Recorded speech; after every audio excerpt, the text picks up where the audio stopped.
Welcome to the Outer Realm with Michelle DeRoche and Amelia Pisano. Airing live on the United Public Radio Network, 105.3 FM in New Orleans.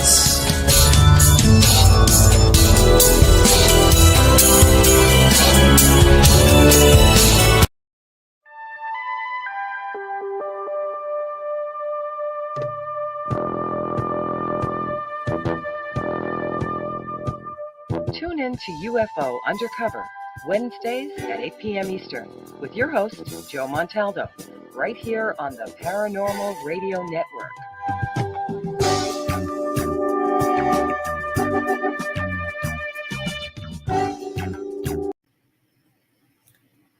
The Church of Mavis Radio Show, Friday nights at 8 p.m., 7 Central, starring Jeffrey Pritchett with his co-hosts Wham and Jay McNicholas, right here on the United Paranormal Radio Network, UPRN 107.7.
Hey, good evening, everybody, and welcome to the Sunday night edition of Into the Night with your host, me, Sean Kelly. And I guess I'm getting ready for that big snowfall that's coming our way, a whole 3 to 6 inches. And that's what the snow people say, the weather people. I don't believe them. I really don't. Here's the theory with the weathermen. Okay. I think they're in cahoots with supermarkets. Grocery stores. Hey, Squatch Man, good to see you. Mr. Michael Anthony, good to see you. Cindy, much love to you too, hon.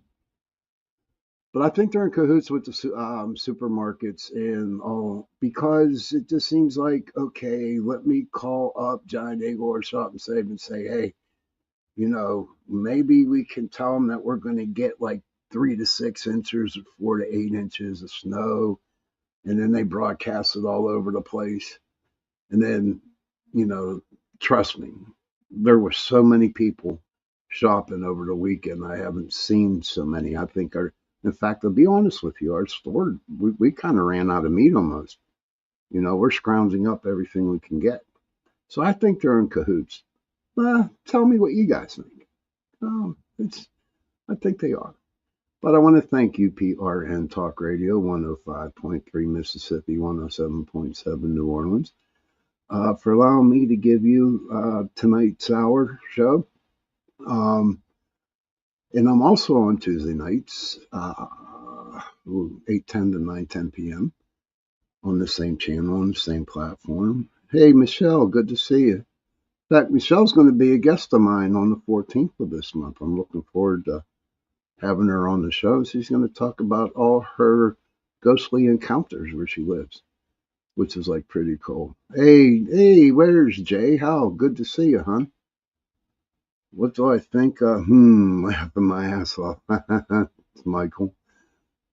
Hey, Crit Tidbits and General Tidbits. Welcome, buddy. Thank you for coming. Hello to you too. But Michelle's going to be on the 14th of this month, and I'm looking forward to having her on as a guest. This Tuesday night, I got my friend Matt Barron, who is the paranormal consultant. and he's here from Pennsylvania. And I haven't had him on my show for like 4 years, 3 years ago, 4 years ago. And I'll tell you what, he has a lot of interesting things to say about the paranormal. He's a very good investigator. Michael Anthony says, I'll keep my thoughts to myself. I might incriminate us. Yes, sir. Excited to tune into Michelle's episode. I'm glad you are, Cryptid Bits. And I'm going to start calling you G&G. There you go. Yes, Michelle's going to have a wonderful, it's going to be great. She shares her videos and then we'll just get her on and let her talk about it. But like I said before at the beginning of the show, I'm just like really looking forward to the snowfall. It's not going to stop me from going to work. Hey, Dee, good to see you, hon. All righty. There's a lot of good people in the chat room tonight, and I'm kind of happy.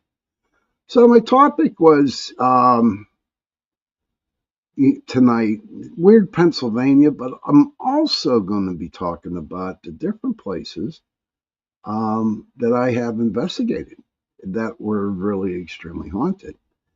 And if any of my guests out there, the guests or people in the chat room have their favorite place to go investigate or know there were some ghostly encounters or paranormal events. Okay, D Hoot says, let's try that again, ladies' night in YouTube again. Yes. That's good. That's good. But so, it was funny. I was thinking of, I had a lot of things in my head about, weird Pennsylvania, and there is so much stuff, craziness here in Pennsylvania. There's a lot of weird places, but I'm just going to touch on tonight some of the places that I did go that have a lot of paranormal activity, and they were some pretty interesting places. And I'll try to, C&G says, I've done a lot of investigating in Maine, or Massachusetts, very active place. I think MA is Massachusetts, I'm not sure. But yeah, I was Salem. Hopefully I can get into Boston this year and going to do a Bigfoot hunt with Richie B, bantering with Richie. No, I don't know. I know I'm going to do one with Bill Rigby here in Pennsylvania. So there's just so much for me to learn. I talk about a lot of it on my show. I have Bigfoot guests, and I actually never really went out on an investigation, so I'm kind of looking forward to doing it. Kind of opening up my my genre, if you want to say, which is like really cool. I had over Christmas. Hey, River Rose, good to see you, hon. Thank you for popping in. But my cousin came up to me. He used to be in my paranormal group, Pittsburgh Paranormal Society. And here he's been talking with a couple other people that used to be in the group, and they said that they want to go out and do some investigations. And you know what? It sounds like a great idea, trying to get back into it. I had an awakening, if you want to call it, over Christmas, and I was like, I can't live in all this misery or stop doing things that I really loved and enjoyed to do. And so I'm just getting back on the saddle again, and go off slowly. And that's what it's going to be. When I do, it's going to be slow. It's not going to be intense like I used to do it all the time. D says things are really happening at Richie's investigation lately. I know, D. I was checking out his YouTube. They're catching a lot of cool stuff. I didn't catch the one where the rocks are being thrown at him, but that's what I'm going to plan on doing. So some of the places that I have gone to around here in the Pittsburgh area and out of the Pittsburgh area that were extremely haunted. It's funny. I was going through the list, And I usually keep, well, I did keep a list of all the places that I have investigated. And I haven't looked at it for a very long time.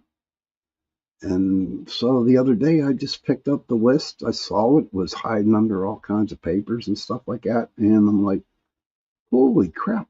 And I remembered them. I do remember them. But before the show is over tonight, okay, I'm going to tell you a real story on an investigation that we did and how we got to that investigation. So hopefully, if I remember correctly, because my mind's not there all the time. But in fact, you know what I'm going to do tonight? I'm going to do that story first. River Rose says, I hear San Antonio is lit with haunted places. Been listening to some very cool stories. Yeah, I have a friend down in San Antonio that does investigate down the river. I'm going to have to hook you up. Heidi, hello, Sean. Just got home, and ever since I updated my SIM card, I have no service. Went out in the bot. I'm sorry about that. Mark Eddy, hey, welcome to the club, dude. I visited PA. Does that make me weird? Of course it does. We all weird in our own special way, buddy. Don't be sorry, Heidi. Please don't. It's okay. It's okay. I'm just glad you're here. But so I would have to say that this investigation that we did, me and my ex-girlfriend, when I was with PPS, it was out in Monroeville. And how we got this investigation at this house, there's a guy that lives in this house, and he's married, and his wife is a nurse. Okay. And so one morning, she's at work at the hospital, and as he's pulling out of his driveway, he gets a phone call from inside his house. Seriously, gets a phone call from inside his house. And he thought that was kind of strange because he don't have no children. He had no person who cleans the house or nothing. It was just him, and he's left it. And he's out in his driveway, and he's pulling out. He got this phone call. So that afternoon, he gives me a call. Well, secretary gave me a call. And she said, my boss wants you to investigate his house. And I'm saying, okay. So she gave me his number, and me and my ex-girlfriend, we went out there, and we usually do a walkthrough. Okay. So as we get there, we're talking to the guy, and as I'm talking with him, Doreen, she goes out and walks around and does an EVP session all the time to see what's going on. So we did it. And as we were about to leave, I was talking to the client, to the man. And I said, yes, your house is haunted, and we'll come back on Saturday. Excuse me. And so all of a sudden, she gets out of the car and she screams real loud, Sean, you got to hear this. You got to hear this. I said, okay, relax. So she brought over and played back the EVP, as God is my witness. And she played it. Okay, she played EVP. And on that EVP, it said, she says, who are you? Are you a man? And all of a sudden you hear, I'm 93 years old. Okay. No lie, I'm 93. So we played it for the client, and he was in tears. That was his father who had passed away. It was his voice, and it was the age that he passed away. Now, the recording that guy got, we listened to it. and it said, kill the nurse. Kill the nurse was said on that EVP. Come to find out, his wife is a nurse, and his father did not like his wife at all. True story. And it was like, come on. Now, you're driving out, you're pulling out of your driveway, no one's in the house, you get a phone call, listen to the message, and it says, kill the nurse. That was one creepy investigation, because that Saturday we went to that investigation, and we're walking up the steps, and there was a cross that hung on the wall. So we're standing there, we're walking up, and we get to the second floor, and all of a sudden that cross falls from the wall. And what's crazy about that cross coming off the wall was the nail was in on an angle.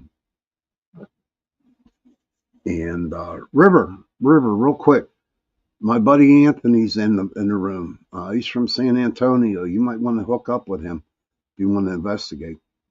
Hey Tony, good to see you, buddy. Hey Ollie, good to see you.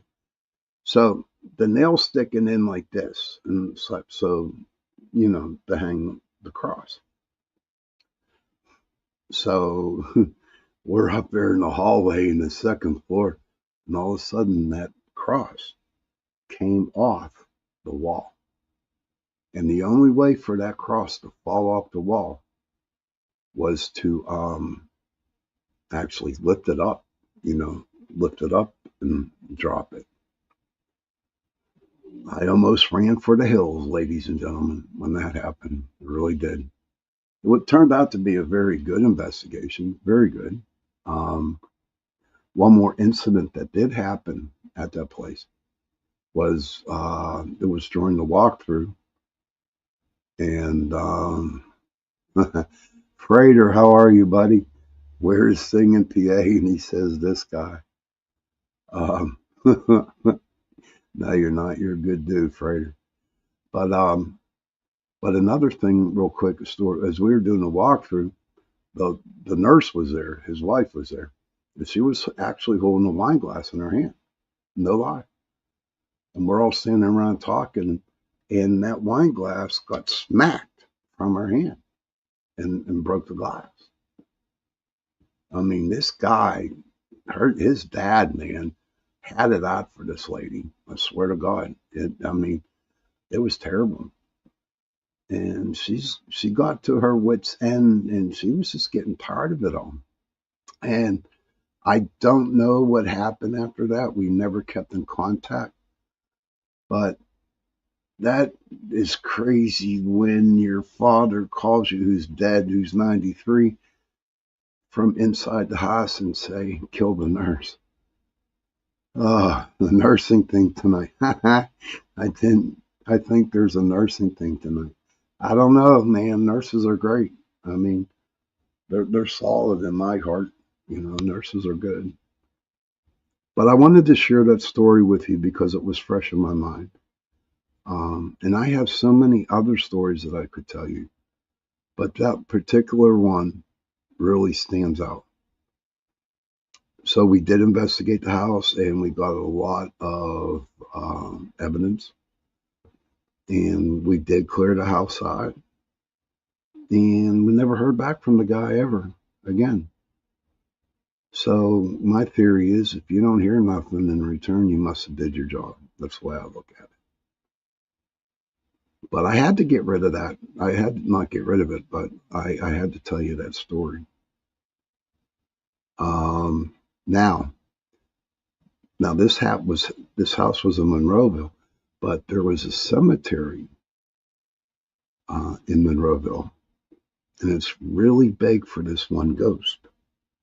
It's called, I'm not affiliated with them, but they don't sponsor me or nothing. It's Restland Cemetery. And the ghost out there is walking Rosie. And the story behind her was that there was a bunch of kids that came into the cemetery one night, and they took her gravestone, okay, her headstone, and they threw it over the hill. And so the thing was that she roams the cemetery at night looking for her headstone. And, that was like when I first started investigating, that was like basically the only place that we knew where we can go to investigate at that cemetery. And we've gone up, we went up there about 3 or 4 different times. And, hey, Kason, good to see you, buddy. Good to see you, my friend. And I saw her. I saw Walking Rosie. And she was a young girl, all dressed in white. And I'm not the only one that saw her. There were other people who saw her too.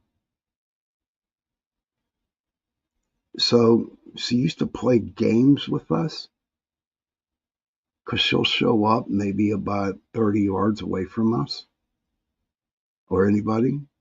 And as we head on over toward her, she'd disappear. And then she'd be on another part of the cemetery. Jay says, I remember that investigation. I actually saw Rosie. Yes, she did. We all did. And she's still hanging around. And that cemetery, is like definitely haunted. But what's cool about it is that they're, it wasn't, they weren't bad ghosts, I really believe that cemeteries are hollow ground. And if you want to be safe, and you know that you're safe, go to a cemetery at night.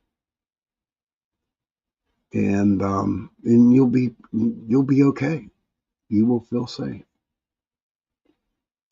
I went to see my father on Christmas.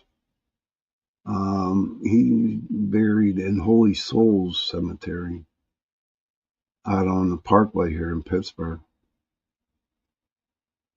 And it was a Christmas night, and I sat there. I pulled out my my chair, my lounge chair, and I'm sitting there, and I saw my father. But what else surprised me the most was I saw 20 other spirits that were next to my dad, looking at me. And it was a safe feeling. It was a nice feeling. I didn't run no cameras. I didn't run no EVPs. I just sat there and watched. And I talked to them. And they talk back. Now, y'all might think I'm a crazy dude, but they do talk back. But that Christmas Eve night, was just magical, to be honest with you. It was a magical night.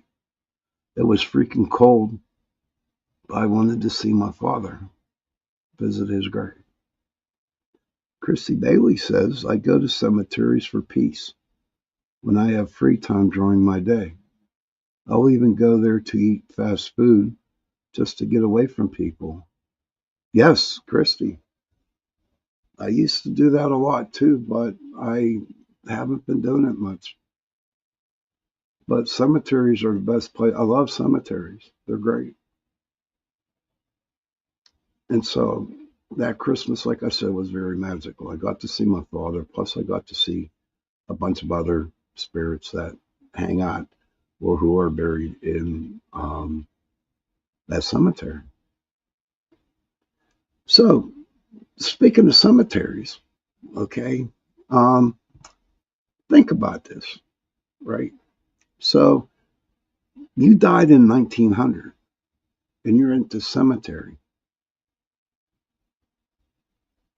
and your family's gone. They don't visit you. You have nothing. You just know one place only, and that's where you're buried at. So all of a sudden, you're standing there on your headstone, and you see a bunch of people come on the cemetery with cameras, video cameras, all kinds of stuff to do an investigation. And then you're really surprised that they can see you. These investigators can see you. Whoa, excuse, that's my stomach there. I'm sorry about that. And they know that you can talk to them by using the K2 meter. If you knew that there were people in that cemetery, would you go, as being the ghost, would you go up there and introduce yourself? Would you? Yes, a lot of the ghosts will. And that's what's so remarkable about cemetery. That's what I like about cemeteries. Because the majority, especially old ones too, because no one comes and visits them. And now they know, hey, oh my God, these people can hear me. They can see me. Of course, if I was that ghost that's been there for over 100 years, I'm definitely going to go up and say hello. Michelle says, I went to a memorial service, extended family member, seen several orbs and spirits inside the funeral home during his service. Thank you for sharing that, Michelle. Funeral homes are great to investigate. There's a funeral home down in Mon City, but I can't say it, Monongahela. And I'm telling you what, that was like really the coolest investigation ever. All my investigations are great, but the ones that, this one down there at this funeral home, we got a lot of evidence. I remember one time we were there, we walked in and they were actually embalming the person. We scared the crap out of the embalmer. But it just makes you feel, I don't know the feelings that you guys get about going to cemeteries or funeral homes. I feel a sense of relief of the spirits that are there, that hang out there. Especially if they were sick in life. Think about it. They're not hurting no more. See, everybody, here's the deal, right? This is a shell. Our skin, my body, is just a shell. When I die, my shell dies. And my spirit goes on, the energy. And especially, the people who were sick, like my father, he died. He had cancer all over his body. Chrissy Bailey says, yes, what a blessing for them to be recognized finally by people who hear, feel, or see them. Yes. Kaysen says, American cemeteries are beautiful. There's a lady on YouTube who explores Texas cemeteries, and I love watching those videos. We here don't have the kind of open cemeteries very much. CMG said, we went to a cemetery for a walk around one night, and someone reached out by spinning their wind catcher.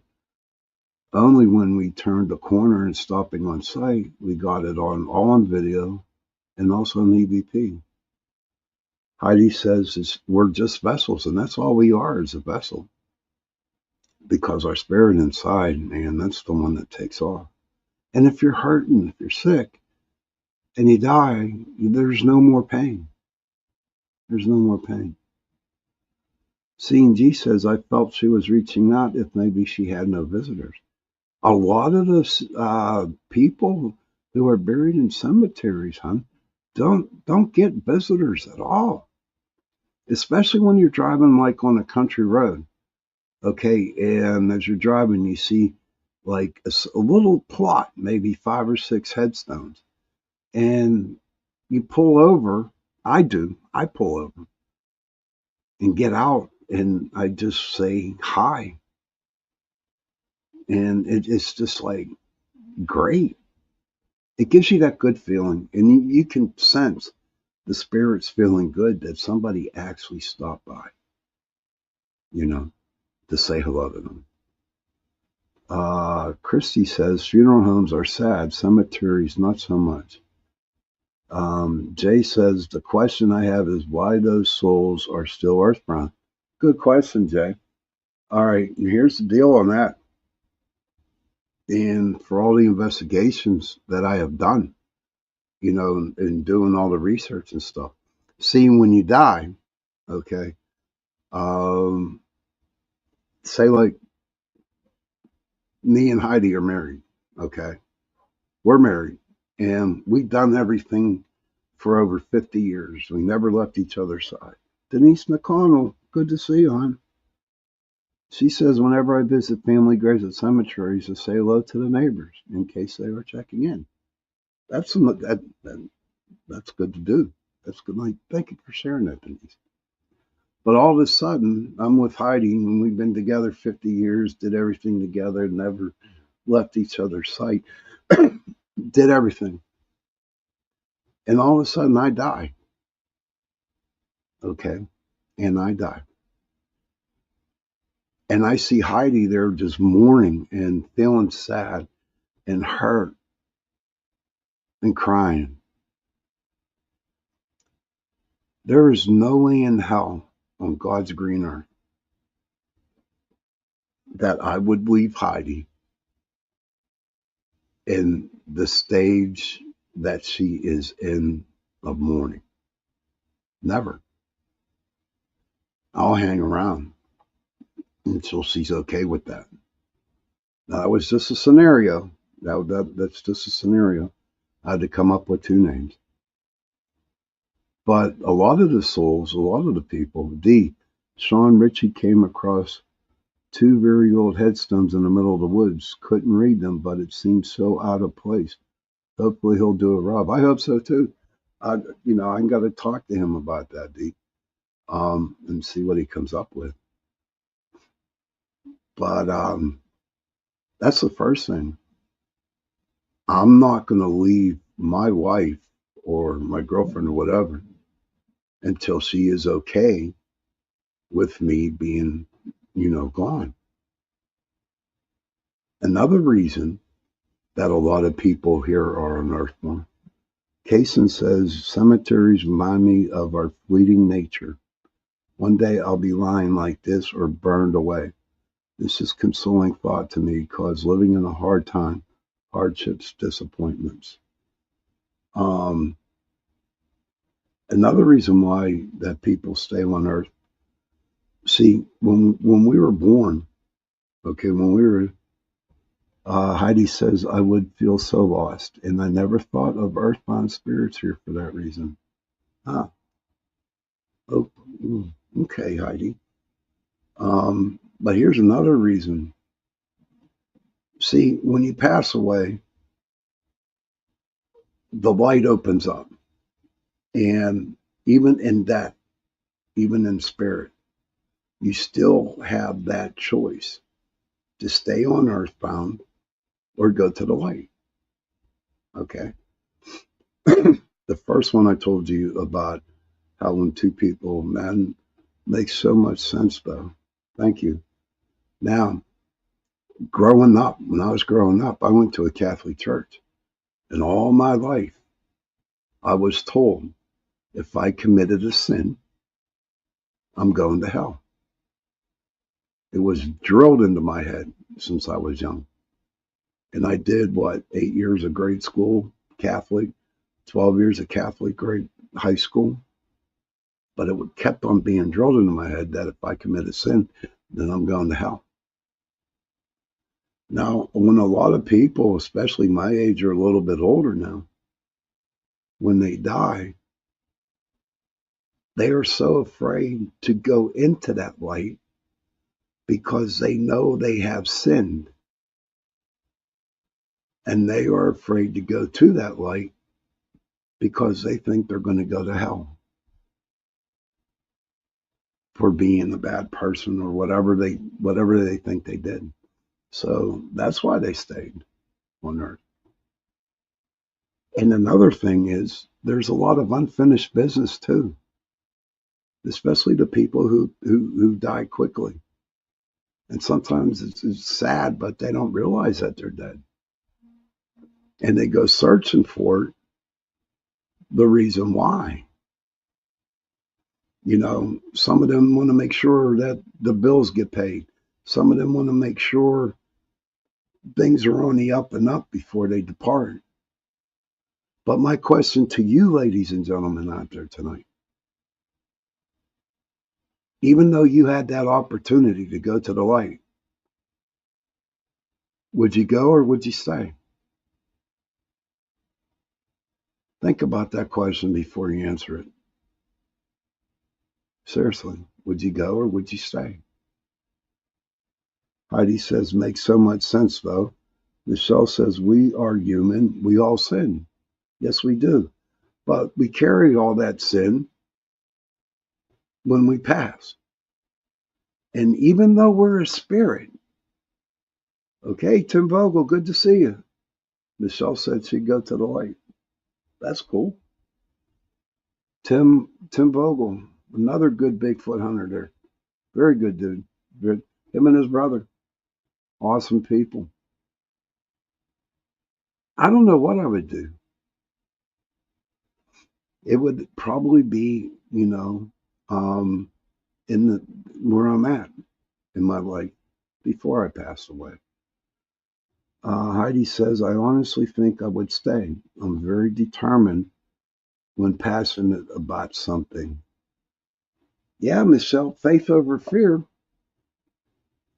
But there's a lot of people that have that lot of faith. And I'm not saying everybody. There's some have a lot of faith about it. But even though they have the faith, there's also fearful. It's like, what do I do now? I can't eat, can't sleep. Well, maybe you can sleep. I don't know if you're a ghost if you can sleep. D says, perhaps sin makes way for redemption. Very true. Extremely true. But personally, I think I would stay because there's a lot of places I want to go that I know I'd never get to go to. And I have a list that big who I want to haunt. I want to haunt them. Knock on their door at night and say, hey, I'm here. Heidi says, that's if I had unfinished stuff or had an absolute reason to stay. And there you go. There you go. So even in death, you still have that choice, what you want to do. What I'd like to do, to find out too, is, and there was a guy in my group, and he always said this, he says, when we die, our spirits, or there's certain rules that we live by when we get to the afterlife.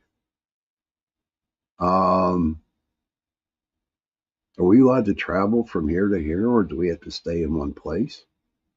There's a lot of things, you know, being a paranormal investigator, that you don't have no questions, no answers for your questions. So why not hang around and find out, you know, if you can or not.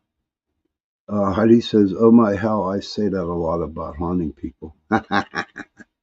That's okay. I got a list that long. I'm not going to tell you who's on my list. D says, I don't think I would stay unless to help or protect loved ones. And there's a lot of spirits that do. A lot of the investigations, and I'll share this with you. I'm not afraid to share it. A lot of investigations that we went on, they were usually a young couple, and they had a baby. They would have little children, okay? And they use the baby monitors, the video baby monitors. And all of a sudden, they'll see their babies just going hi and smiling, shaking their feet, shaking their hands, looking up. And it scares the young parents. So they call us in. And you can tell there's some animosity between the parents, right? And sometimes I get brave and I say simply straight out, I'm like, do you guys fight? Do you guys argue? And they usually say yes. I said, do you argue in front of the child? And they said yes. And I usually tell them, and it's usually 100%, the great grandmas, the great great grandmas, the grandmas, they protect that little baby. And they despise it whenever you argue in front of that baby. And they raise all holy hell in order for them to call an investigating team to come in so they can give them the answer. Heidi says, yes, protection, yes. You'll be surprised on how many great-grandmas, great-great-grandmas, and grandpas don't mess with the grandpa, but definitely don't mess with the great-grandmas, because they'll kick your ass. That's no deal, man. I mean, they hate when that stuff happens like that. Even in death, the great-grandmas, the grandmas, the mums, they somehow keep the family together, especially Italian ones. The little Italian ones, the little Irish ones, they might have been hardcore living, but they're a little bit more hardcore when they're in spirit. I have witnessed this. So yes, babies are protected. Children are protected. Oh yeah.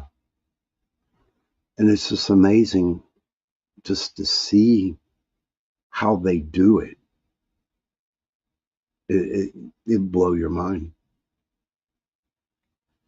But I had to share this stuff with you because, I don't know, whatever's coming to my mind, I'm telling you. I know that I'm not getting into too much of the places where I investigated, but you know me, and I tell everybody, once I start talking, I don't know what I'm going to be talking about. But I felt that the story within Monroeville, Walking Rosie and wrestling, and the people, the great grandmas and grandmas that protect the young babies, yes, absolutely. It just came out. Another place that a lot of people talk about. Has anybody heard of Centralia? The town up in Columbia County in Pennsylvania. Back in 1962, there was a coal mine fire. And you love that. C&G says, love that place. I do too. It's cool. Centralia, back in 1962, there was a coal mine fire. And to this day, that town, underneath, the fire still goes. Now, it's definitely a ghost town. And in fact, I tell you what, there was like in 1980? Yeah, 1980. There was like over 1,000 people still living there. But up to date, there's only 20 people that live in Centralia right now. They refuse to move, and I do believe that the post office actually took the zip code away from Centralia. It was awful for the families, Michelle. Honestly, they were. But I've been to Centralia, and I love it. In fact, to tell you what, this Tuesday when I have the paranormal consultant Matt Barron come on, we'll talk about it. In fact, that's who I visited Centralia with. It is definitely a ghost town, dudettes. It really is. My favorite here in Pittsburgh, Blue Mist Road in Gibsonia, PA. I go there as long and a lot of times when I investigated, because at the time, especially at the beginning, right, there weren't too many places. Paranormal investigating wasn't really too big back in the early 2000s, and we had to find places to go to. Drake Bowman, my brother, what's up, my friend?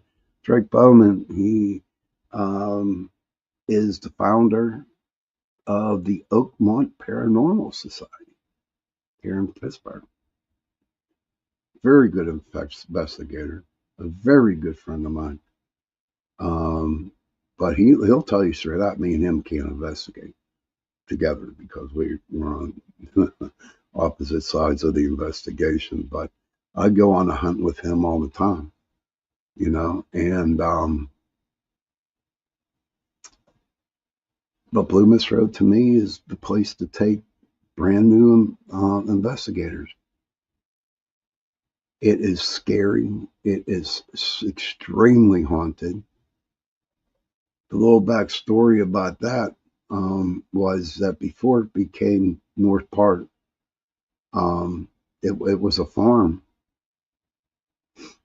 And back then, at that time, they used it to hang black people or lynch black people back here. Okay, true story. And then there was a lot of bad offerings from witches and devil worshippers. Okay, and I know a lot of them, and they're not all like that, but that was the story at the time. They have, if you go down there far enough, you'll see the hanging tree where they used to hang the people at. But, you start off walking down the road and all of a sudden you get right into the middle of the woods and it's like pitch black. I think Nicole, Drake says, yeah, we are. D says, I wonder how that town got its name. How do you spell that? CENTRAIALIA,